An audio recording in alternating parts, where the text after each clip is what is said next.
Okay, hey everybody, thanks for joining us on the Other Side of Hurt podcast. I'm here today with my good friend Loren Fritze. And Loren and we met when I came to Riverview back in 2003. Is when we met and started working together, which has been well over 20 years now. Yeah. And so Loren was a counselor on staff at our church, and I was the associate youth pastor at the time. Build a friendship, and then all these years later, we've still kind of worked off and on together. So Loren is a counselor by trade. And then again, one of the joys of my soul has been, I've been a pastor for 20 years, feel like it's what God called me to be. And now I'm not a pastor, and Loren is a pastor, and he never wanted to be a pastor. So this Amen. this is how God messes with us, but it's a beautiful thing. So, but Loren is here just to share his story. He's got a lot of things to share as far as going through very difficult things and seeing how God has worked in those. So that's where we're going to begin.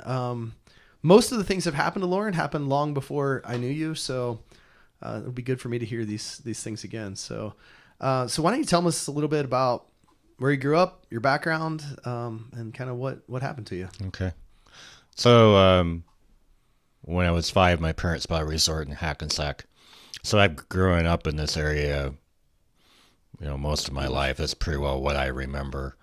And we were a Lutheran Christian home, but I would say, other than my mom, we didn't know Jesus. It was more religion.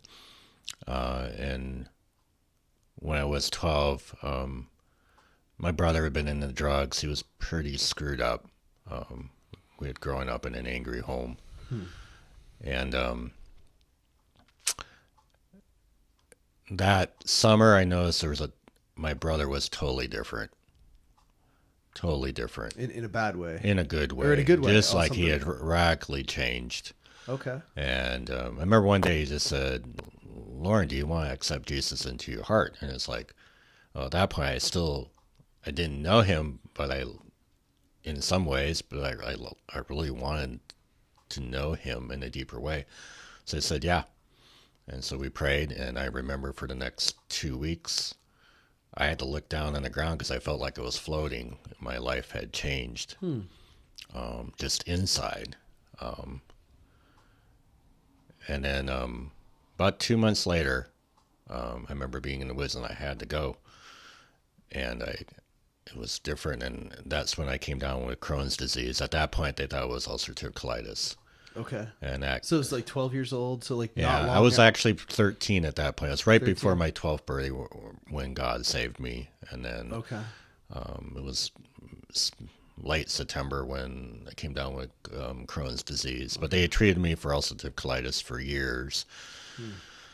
And, I remember then wondering, God, what are you doing? Praying, God, heal me. And it'd get better, and then it'd get worse. And it was just that roller coaster.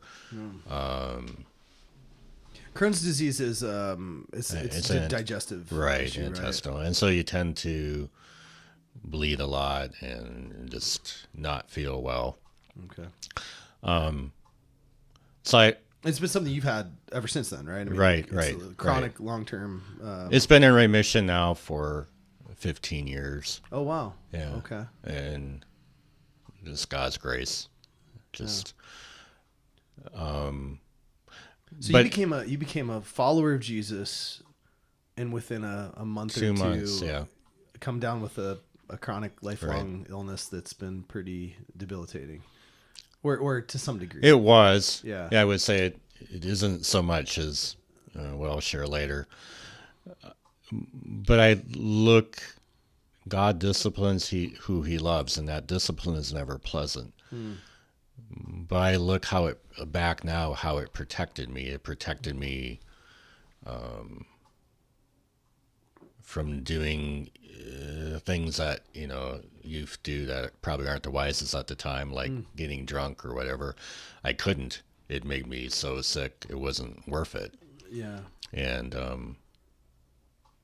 so and just even my health, I'd go from 170 down to 140. It was a yo-yo weight. But where I think God really got a hold of me was right before my 18th birthday. The Crohn's had really kicked up, and also I struggle with allergies, but I got really sick. And so I was pretty bedridden. And I remember the first day of school, I was bound and determined to go to school. It was my senior year. And I got 2 miles up the road and I turned around. I was so sick. And probably a day later, I started running like 106 step and they couldn't break it. So I ended up in the hospital. I think it was there for like 6 days running and they couldn't break it. Didn't matter what they did. And it was a Friday. My pastor came in and prayed for me. And I didn't know, but the doctor told my mom, don't leave. He'll be dead by the morning. Really? And so you were 18. What was this? Was this related to the Crohn's, or was this something? Part of it. Okay. Part of it, obviously, I had an infection. Okay. I didn't know at the time, but he said I had meningitis. Oh, meningitis. Okay, so very serious. Right. And so I remember that night, the nurses come in and they were freaking out. And I was like, I don't see anything wrong. But when you're that high of fever, nothing makes very much sense. And in the morning, I remember the nurses coming in and saying, we saw angels in your room all night. Wow. And so it was opening up bow hunting. I lived for bow hunting, for deer. And I was up standing by the window looking out, going, God, I want out. I want to go hunting.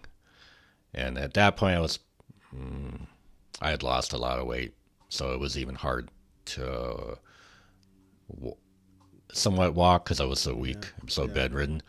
But the doctor walked in and he got 2 steps into the doorway and he just praised God, it's a miracle. That you were just up and... I was up walking around because he really expected me to be dead. Wow. Okay. And he released me that day. And it was, I remember telling a lot of my friends about the miracle God had did. And it was a great testimony, I thought, at the time. But God had a greater plan. So about 2 weeks to the day, I was out bow hunting. And I hunted in 120 acres. Didn't tell my parents where I went. I just said, I'm going hunting. So they had no clue which wood section it was. Out on like state land or something? No, my dad owned about 80 acres. We took care of another 40 acres, and there was another 10 acres. Okay, so you're just out somewhere. I was out, yeah. It was like finding a needle in a haystack. Okay. If I got injured. And I love bow hunting because it was just time with God. Often I would just be praying while I'm waiting for something to come. And all of a sudden, my tree stand collapsed and I fell. And when I hit the ground, my butt hit the ground and one of my vertebrae exploded. And I knew right away. You broke your back. Right. Because I couldn't move. And so once I caught my breath, I remember praying, God, heal me so I can go home. And instead, there was such a peace. It was like God was standing right there. I've never felt anything like it. And he said, Loren, do you want to go home? And I knew he didn't mean my parents' home. He meant heaven. And I thought about it, and I said no. And he said, you'll walk again. So 20, 30 minutes elapsed. I was starting to go into shock. And just laying on the ground by the tree. Right. And I'd been calling for my dogs because luckily that was probably a quarter of a mile from the house, so it wasn't that far. Okay. And so you're able to cry out or call out. Right. It was like one of those very windy fall days, 30, 40 mile hour winds. So okay. But all of a sudden I heard crashing in the woods and I thought, oh great, here comes a bear and I don't have my bow. And it was my dog.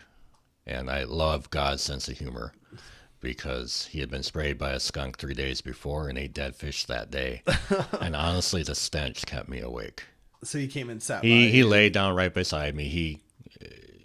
he loved to be close. I'd had him since a pup. He was a 110-pound Chesapeake Bay Retriever. We named him Samson. The gas man called him Goliath. Big dog. He said, Loren just came. We're recording at my house, and Loren just came in. We have this little puppy named Winston, who I can't stand, and he drives me crazy. And he's just so excited to see everybody. And he came up and he's like jumping on Loren, like he jumps on everybody. And Loren says, "I really like dogs." Now I'm kind of like, okay, I can see why you like dogs. Maybe. Yeah. So your dog came and lay beside you. He had been sprayed by a skunk. He was foul, but that actually helped you stay awake, stay aware. Okay. And how long did you lay there? Time is unclear, but I would guess probably about 2 hours elapsed. Okay. And there was a youth event at a Bible camp on our lake that we were both going to go to. My dad was going to go ahead. I was going to go after I got done hunting. And my dog was gone, and he had that sense something was wrong because my dog did not leave home. He maybe went to the neighbors for a treat, but he'd come as soon as you called. Back. And so he started looking for me. He eventually found me. My dad panicked because there was a trail right next to where I was hunting, but he wouldn't listen. He ran home, got the neighbor. They got a piece of plywood and some 2x4s, and were going to carry me out while they waiting for first response to come. Okay. And they went about 20 feet, and 2x4s, and the plywood broke right where I broke my back. So luckily they just left me there. I got out probably 4 or 5 hours after I fell. Goodness. And on the way, the ambulance blew 4 cylinders of the 8-cylinder engine, so the top speed was 30 miles an hour. Oh, jeez. This is in Hackensack, Minnesota. You probably didn't have the greatest of technology at the time or whatever. So no. Okay. And so every bump was felt. Everything. I remember there's never been a pain like that in my life. Finally got me, I think it was 10, 11 o'clock. They finally got me to Brainerd. Okay. And they sent me to the U of M. And so they did a 8.5-hour surgery to rebuild. They took one rib out to rebuild the vertebrae. And then did some rods and screws, and right away they were saying, "You're never going to walk again." Wow. And you're 18 at the time, right? Yep. Never going to walk again. You know, there was like 2-3 weeks being in the regular hospital, and eventually they moved me to the rehab unit. And I remember almost right away going, if I never walk again, I have nothing to complain about, because there was 3 quads in my unit. And so their biggest feat was trying to get the spoon to their mouth. Oh, and I thought 3 quadriplegics. Right. So you right there, you had a perspective right. of it can be worse. And right. Wow. You were able to use your arms at the time. Right. But just moving, no feeling below the... No feeling, no control of urinating, defecating. That was the struggle. I mean, you really felt helpless in that respect, but at the same breath going, I'm still blessed. And so... that's pretty remarkable, because I think at 18... I don't know if I would have had that perspective. You know what I mean? But it's God's grace. Yeah. I look at those moments where I go, He encouraged me when I was struggling. I think 2 weeks after I broke my back, it was hard. Mm-hmm. And my mom got a letter from a lady from a youth group, a leader of a youth group in Park Rapids. And she just said, I just want to let Loren know that I shared what happened to him to my youth group. And she said 7 of them accepted Jesus that night. And I thought, okay, right there, it's worth it. But that wears off over time. You know, right. you forget, and it's like, oh, this is not fun. I'm glad you're human and feel that way, because that would last about 5 minutes, and I'd be like, well, that's good, but what about me? And and I think your story is full of these kinds of God distinctly working, and then more challenges. Right. It's like it's difficult, because he saved you of meningitis. You were almost dead 2 weeks before, and then you break your back, and you're like, come on, like Like, but your whole life is full of these kinds of things where your faith, I don't know, I've seen your faith endure very hard things, and yet God's still good. So I don't know. So let's pick up, you're in the hospital, you go to the rehab, you're in that for a while. This is the beginning of your senior year of high school. How long were you in rehab? I think 6 weeks, but everything's pretty blurry. Yeah, very time wise. I remember there'd be days where I could see muscles moving my leg, and I might be able to even move them, and then it'd leave. So it was at God's grace was just the thought, I'm better than I was when I fell. And I'll be better in a month. And my goal was to make the track team by spring. Well, trust me, unless I'm racing turtles, I'm not going to win. But it helped keep it in perspective. Really? And it was true. I could look back and go, even in the yo-yo, the ups and downs of improving and then regressing, improving and regressing, I could see steady improvement. Oh, wow. Okay. And rehab was horrible.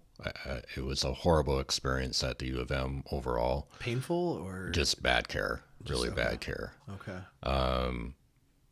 But I remember there's that point where God had me there for a reason, and we watched the video. They wanted to send me to see a shrink, and it was like over my dead body.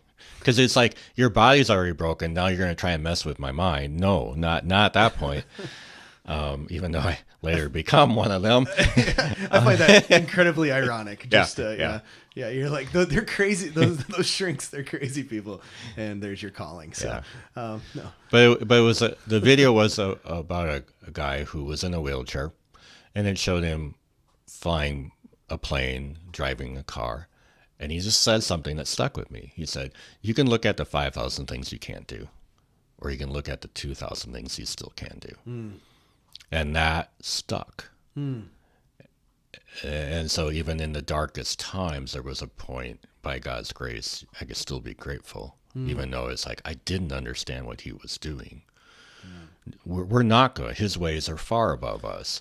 And often we're trying to figure it out and going, God, this is unfair, but we haven't seen the end yet. It's in the end that we see how glorious he is. And so I started with braces on both legs, full leg braces. I actually was able to start walking. The first day, I think the first or second day, I got walked 54 feet, which was like, no way. The head of the rehabilitation unit for the U of M came up to me and said, you'll never walk any further than that, and walked away. Wow. My therapist was about ready to hit him. But it was like, he hated me because every time he said, I wouldn't do this. By God's grace, I did. I remember at one point I went home for a few days and came back. And he said, you'll never be able to walk on regular ground. I said, all right, I did.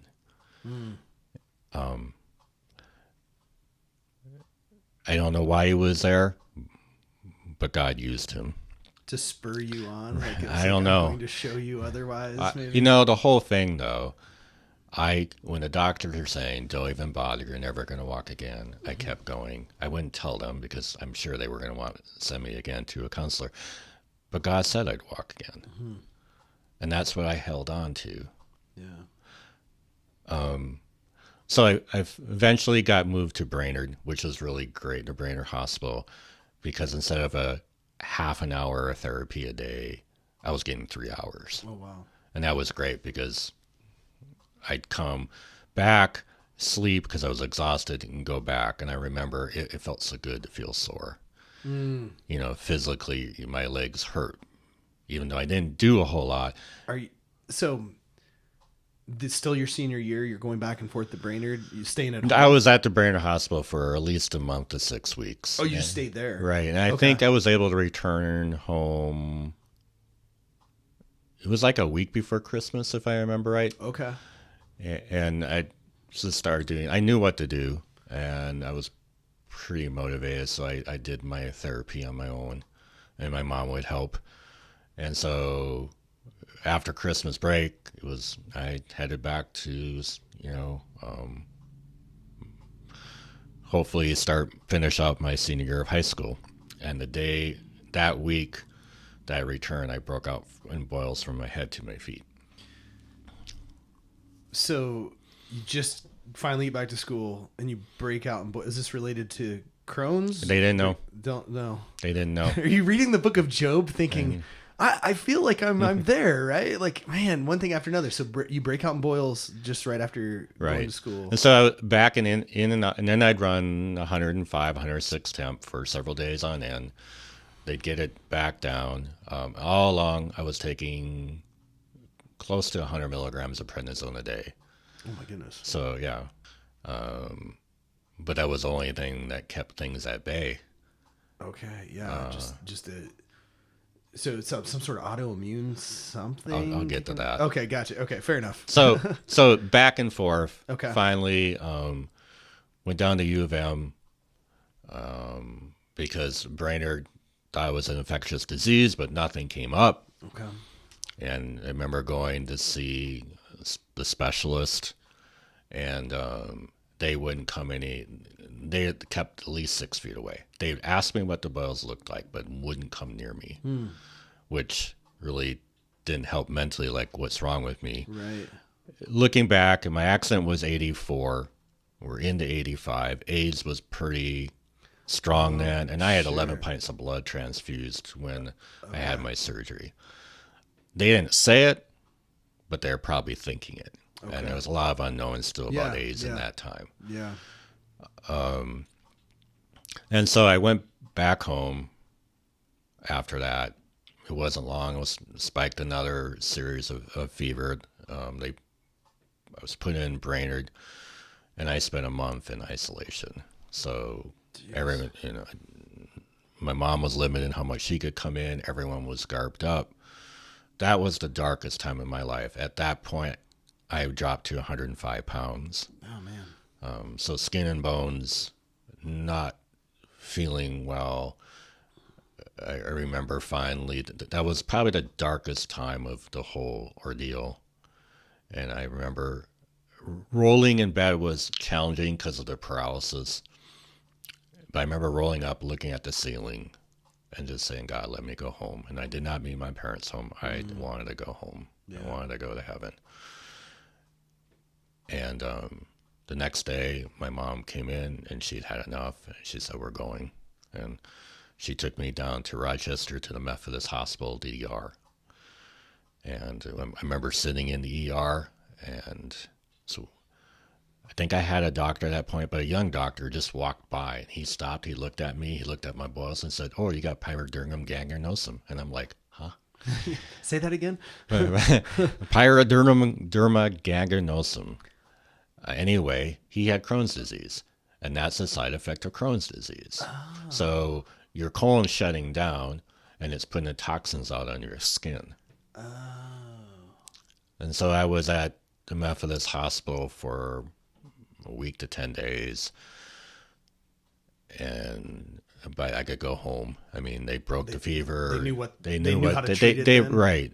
Okay. It was prednisone, but it was, I don't know what else they did. But so I returned home a week later. It was the fourth quarter of my senior year, and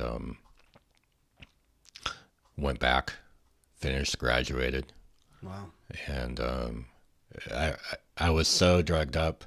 I remember one evening trying to spell the word "and." It took me 5 minutes. It was this big, because I didn't get much. I slept probably 2 hours at most a day. Was it because of the prednisone? The prednisone, yeah. Well, I mean, you've been through so much trauma at this point. Like, I mean, the meningitis, the spinal injury, the hospitals, this other thing I can't pronounce. I mean, it's so much, like, affecting on your mind and your spirit and your body and everything. So you were able to, they graduated you just to pass you on at this point, probably. I was in line to be salutatorian. Okay. So and they asked me, "Do you want to stay so you can't be Val or Salute?" And I'm like, "No, I don't want to stay. I want to get done here." Yeah. It was my class that I'd been in since kindergarten, Yeah.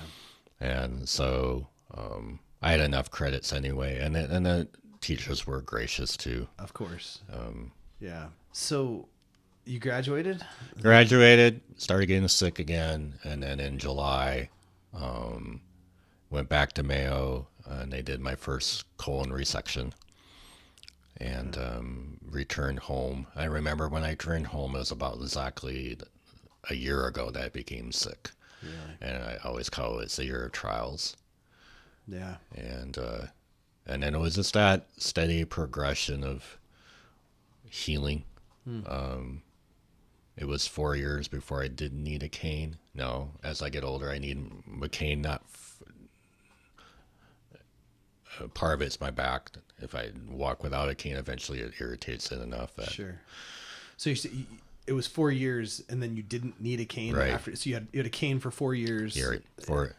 And- I could walk without it, but it very precariously. Yeah. And now you went to college, right? I went to college for a year and a half. Was on academic probation. I mean, I was very gifted in math. I only took the Northern Mathematics contest 1 year but it was 8th grade, and I had the second highest score ever. Okay.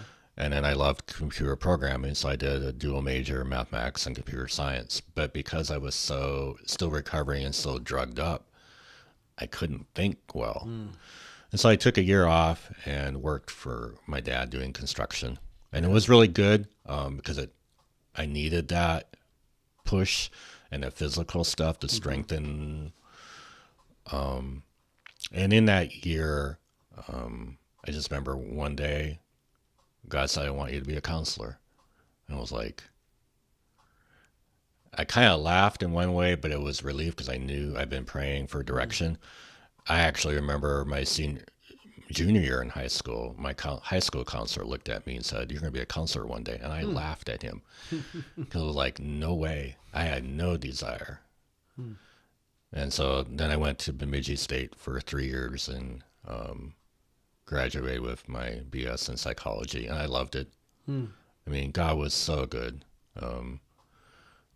I honestly took 18 to 21 credits a quarter and worked full time, and I had a 3.78 GPA the whole time. Nice. And but it's all God's grace. I couldn't have done that in my own strength, but I loved it. I loved the challenge. Yeah, and then so you graduated from Bemidji, degree in counseling. Then did you do your master's at Liberty? Was that right? No, master's at Regent University. Regent. Okay. Yeah. Okay. Then you got sick again, didn't you? Right. Like, remember this? So about a month. It's like every time you start doing I know. It's like, But God says, "Consider joy, all my brethren, when you encounter various trials." yeah, I don't like that verse. I just skipped over I've that clung one. to that verse all my life because I see it. Yeah. Our flesh doesn't like it. Yeah. But also we got to remember when we're trying to make sense of it, it's not done yet. His plan's not done with it yet. Yeah. When it's done, it's glorious because everything that God does is glorious. And he uses these things in some way. Yeah. You know, and not that we enjoy them, not that they're all good in and of themselves, but yeah, he does. So you do your master's and you get sick again. Tell us about that. So a month before I graduated, I remember going to a park to pray with one of my friends. And we came back and I said, "Hey, Duncan, this is weird. But I felt like God said it's going to be 2 to 3 years before I work." And I said, "I already got a job lined up." And about 3 weeks later, I start bleeding again, like a stuck pig. I remember just always amazed. I'd bleed so much that I didn't need blood transfusions. So it was, and then with the paralysis and the Crohn's, it does things that even Mayo hadn't seen before. I would imagine those two like interact and Right. cause more complications for the other. Yeah. Right. And they never could determine what was what. But Sure. so for over 2 years, I'd have low grade fever most of the time, safely every day. And I remember with that low grade fever, the only thing I could comprehend was headlines, headlines of a newspaper. And Yeah. I could not comprehend the article. And reading the Bible was, yeah, I could read it, but I didn't comprehend it. Mm. And then I had chronic diarrhea. And well, with my paralysis, I have no control. Mm. So it was how many times am I going to clean myself up during the day? Jeez, yeah. And not understanding, okay, God, what are you doing? But again, the grace of God. He said 2 to 3 years, and I held on to that. He didn't have to tell me that, Mm. but I found great comfort in it. I didn't understand, Mm. but out of his love for me, he just kind of, hey, Loren, this is what's coming. Not knowing what's coming, but this is how long. Interesting. It was 2 years, 5 months to when I started working. What was it like becoming a counselor at that point? Like, I mean, it'd been a long journey to get you there. Were you pretty excited to start, or just sense that this is what God's called you to do? I'm just kind of I think curious. excited and scared. Yeah. I think at one point you your education thinks you know what you're doing, and but in reality you don't know what you're doing. Right. Like in any job, right? But Right. yeah. It's but at the same point I looked at, in some ways I didn't understand but how God prepares us. Mm-hmm. And at the time, so when I was in graduate school, I had a roommate who had anger issues, and I had two other roommates, and all they avoided him, and I would be the only one confronting him because he was so angry. I kept a baseball bat under my bed because I was worried about him coming and Oh, so trying to really kill me. violent. Actually, my mom had called up a few times and said, "Are you okay? Because so Mm. and so was praying for you all night." This guy's in the counseling program. He was a lawyer. Okay. Well, there you go. That fits. That's Yeah. And so anyway, it didn't take long, and my Crohn's activated, and because of the stress, stress and yeah. Okay. and I finally dropped down to like 145. I run normally about 180, and I've been seeing a doctor out there, and he said it's time for you to go into the hospital, Mm. and so we planned it. And the day before I went into the hospital, all I can say is the Spirit of God left me. I've never, it was like when they talk about the dark night of the soul, Mm-hmm. that was definitely it. And actually, my thesis at the time, didn't know, but I've been reading through the classics and writing about it in my own life, that God works suffering for his good. Mm-hmm. And I think that my thesis was a journey of grace and suffering. Mm-hmm. But at the time, I was unsure. It just, God was already preparing my thesis without me knowing. But anyway, it was 8 days, and I was there in the hospital for 9 days. On the eighth day, he returned. Mm. But in that time, I knew I was the worst sinner in the world without him. I was capable of anything. And that, I didn't understand it at the time, but as soon as I started counseling professionally, I remember hearing things I thought, Hollywood hasn't thought of this evil. Mm. But instead of judging them, it was right away going, without the grace of God, that's me. Yeah. And so there was compassion instead of horror. Interesting. And so even just like in your own darkness in that 8-day period, Yeah. you recognize the depths of your own evil, Yeah. or what you would be without God. Right. And then you could better receive that in the darkness of other people and understand them. And I think this is a theme, Loren, that I see in you very much is, Henry Nouwen wrote a book called The Wounded Healer. And I think about that image of like God, like all this stuff that you've been through, and how like your vocation, your calling has often been to bring healing to people through counseling, through different forms of ministry. And Yet, man, at the time, I could, it's a long journey to get there, isn't it? Of just all the things. And so, did you find that in like, were you aware of that in your early counseling years of like God using all of these things as a resource for other people in the ministry? Were you pretty aware of that, or is that something you've come to see later on in life? No, I would say I could see because of the pain and suffering, there was compassion and there was understanding. And there was also that knowing I didn't have all the answers. In fact, sometimes I wonder if I had any answers, but praying the whole time, God, what do I say? Where do we go? And really trying to lean on him more than what I knew. And I think I had some good, I look at graduate school, and it was probably really good for a graduate school, but you learn real life. That's where you learn. Yeah. And I looked at some of the counselors who just little one-line sentences that changed everything. And one of them was it's like you're gonna spend at least 2 years trying to figure out how you're gonna counsel, how God has wired you. And that was true. About 2 years. For 2 years, really was a counselor that chased symptoms Okay. and never dealt with the root. And at 2 years, it was like, wait a minute, this isn't working. And then God began to address that. And we had our case review down in the cities. And one of the guys there was world-renowned crisis counselor. So when James talked, you listened.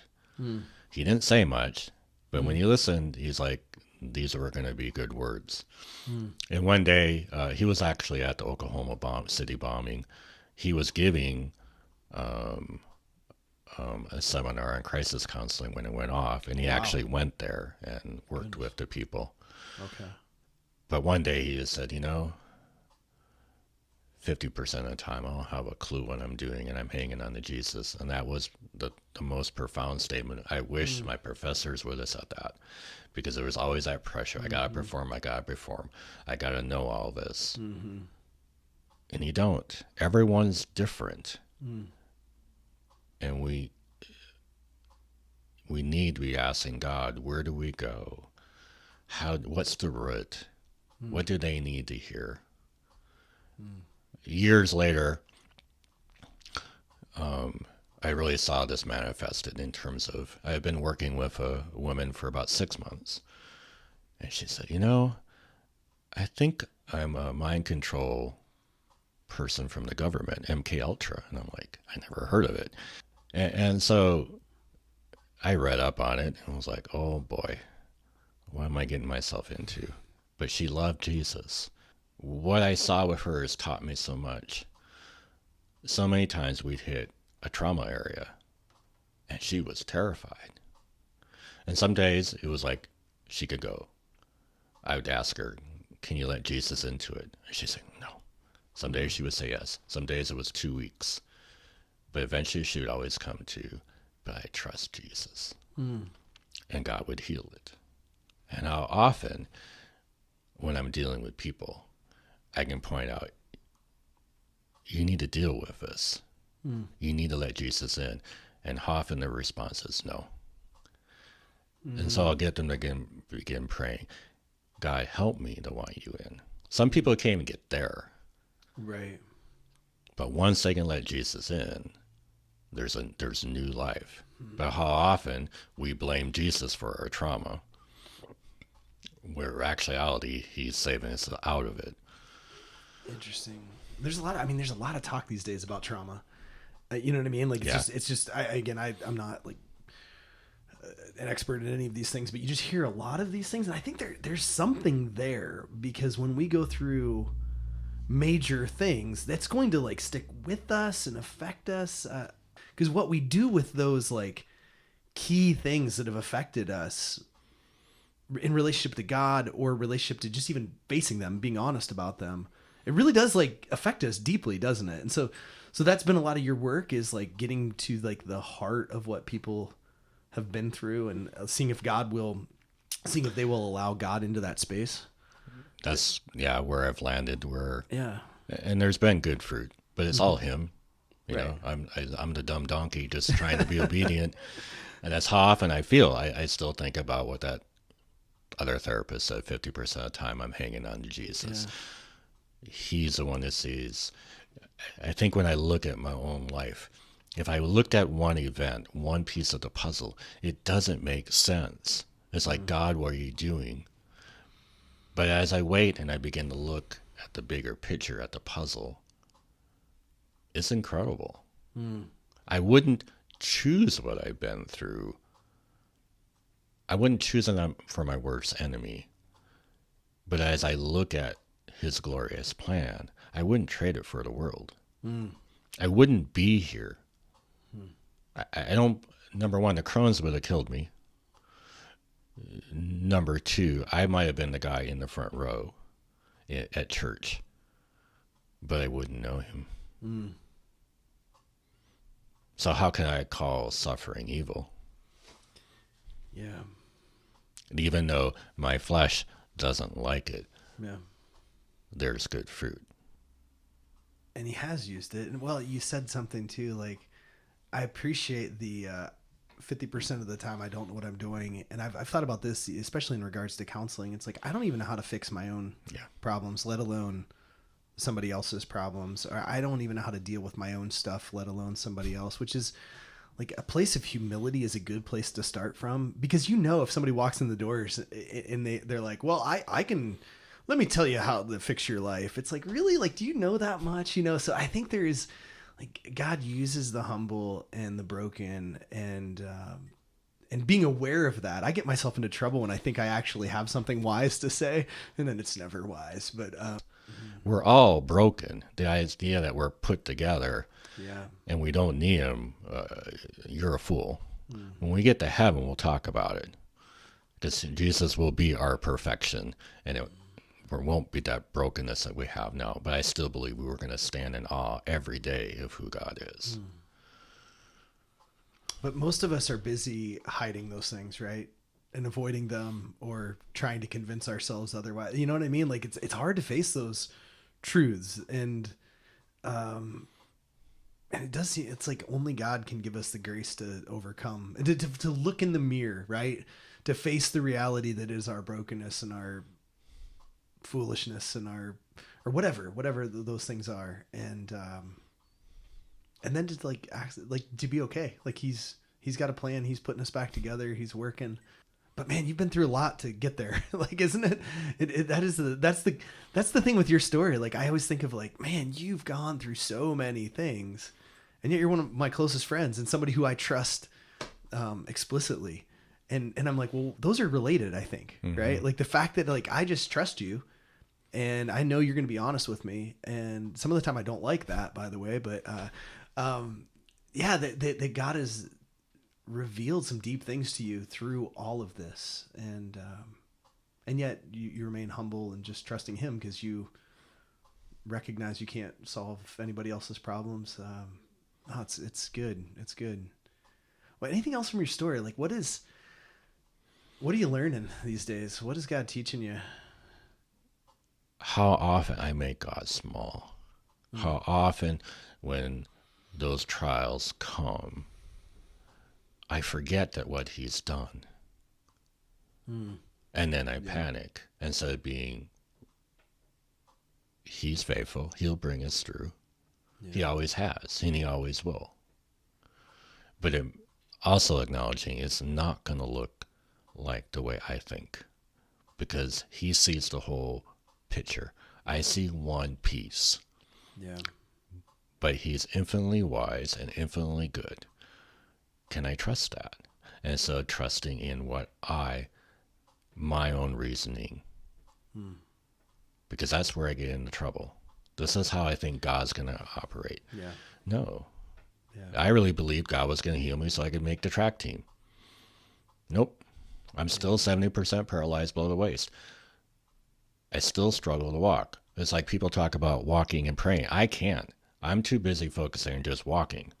To me, that's not a curse, because God's worked it for good. There's still, in my weakness, his grace is strong.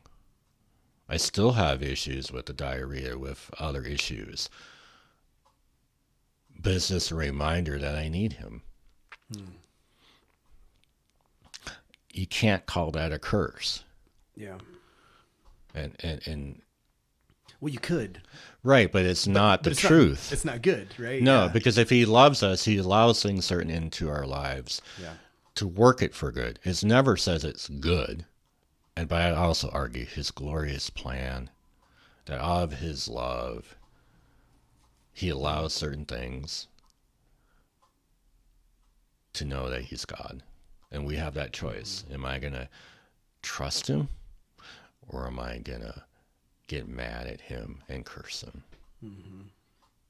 Because if he's God, he is in control, and everything is driven off his love for us. Can I trust that even though I don't understand? Paul says, I think it's one of the best mysterious passages in the scripture. He says, in my suffering, I'm making up what is lacking in Christ Jesus on your behalf. And I always think about, like, what does that mean? And I think it has, because, like, what is lacking in Christ's suffering? I mean, Christ, the perfect sacrifice, the one who redeems the world. I think it's something like this, Loren. I think it's in the suffering that you've gone through. We all in, 2024, hear your story. We look at you and we see a glimpse of Christ, right? We see his suffering. Not that you're Jesus. Don't get a big head. Oh, don't worry. but there's something in somebody suffering well in faith that points us back to Christ. So what is lacking in Christ Jesus? Well, I'm not there. It was 2,000 years ago. But in the body of Christ, and you're part of his body, when you suffer and do it well and he redeems you, it's giving us kind of re-access to, in some small way, to his suffering on our behalf. And God does something in that. I always think about the stories that really move my soul are the stories of great brokenness being redeemed or endured and overcome, because it is the great story. It is the great story of Christ. The stories of just like everything going great, everything working out, everything. I mean, if you came on here on the podcast and you're like, my life's been amazing. I'm, independently wealthy, never had any major problems. That would be a very boring podcast. And it'd also be like, well, how do you relate to somebody like that? But it's in all that you've been through. And to hear you say, he's still working on me and I'm still trusting him and I'm trying to point people to him. I mean, to me, that is Christ. That is Christ in you. It's Christ teaching us all in these things. I mean, that's the whole reason we're doing this podcast, is like, how can any of these things be redeemed? And I don't know. So that's a theme that I just keep coming back to over and over again. Just as you're talking, I'm often reminded, for 8 to 10 years after I broke my back, I prayed every day, God heal me. And one day he just came and said, Loren, are you willing to give it up? And to say I was mad was an understatement, but right away it revealed my heart. And I said, God changed my heart. And about 2 weeks after that, it was like, I give up if you ever heal me. And there was such a freedom. I don't care anymore. And I think that's a far greater miracle of God doing something in my heart than him ever healing me. Because my healing is about me. But that surrender is about him. I'm convinced over and over, we look at suffering wrong. We're going to suffer.